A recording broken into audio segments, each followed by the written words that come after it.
Bonjour, bon, aujourd'hui je suis à Guingamp, ce qui est normal vous me direz, mais pour une fois je devais passer ma journée à Paris, à l'invitation de la députée qui avait obtenu un rendez-vous au ministère de la Santé, et donc je devais y représenter le comité de défense. Vous dire que nous aurions renversé la table et que nous serions rentrés à Guingamp avec l'assurance de maintenir un hôpital de plein exercice, ce serait exagéré. Vous dire que nous aurions marqué des points, je n'en doute pas par contre. J'ai souvenir notamment de cette rencontre virtuelle à laquelle là, les élus de GPA avaient imposé notre présence. Hein, et c'était une visio en décembre avec le ministère de la Santé. C'était très intéressant. Alors évidemment, il y a beaucoup de gens qui disent qu'on parle trop et tout, d'accord, mais c'est très intéressant d'avoir enfin face à soi, même de façon virtuelle, ces interlocuteurs insaisissables, savoir ce qu'ils pensent, ce qu'ils disent, et surtout nous, d'afficher notre unité, notre cohésion. Donc pour revenir à notre actualité politique nationale, c'est pour ceux qui seraient tentés par un bulletin d'extrême droite, concernant la question de la santé, c'est vraiment se tirer une balle dans le pied, quoi.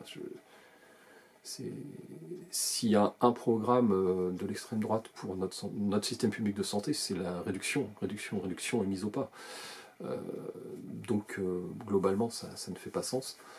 Et localement, nous avions quand même, depuis le mois de janvier, là, nous avons une proposition qui fait consensus, qui a été portée au départ par un conseiller municipal de Guingamp et qui maintenant rencontre l'adhésion de presque tous, on va dire, sinon tous. C'est le recours, en attendant d'avoir des médecins formés, le recours à des praticiens étrangers. Donc il s'agit d'une part des PADU, praticiens à diplôme hors Union Européenne, ou d'autre part des fameux médecins cubains. Il est évident que cette proposition, si l'extrême droite arrivait au pouvoir, elle serait enterrée.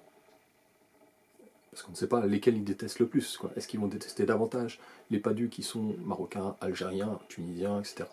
Ou est-ce qu'ils vont détester davantage les médecins cubains?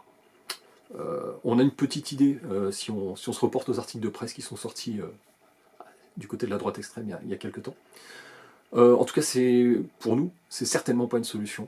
Il va falloir une proposition sérieuse pour répondre aux besoins de santé de notre territoire. Et elle n'est pas de ce côté.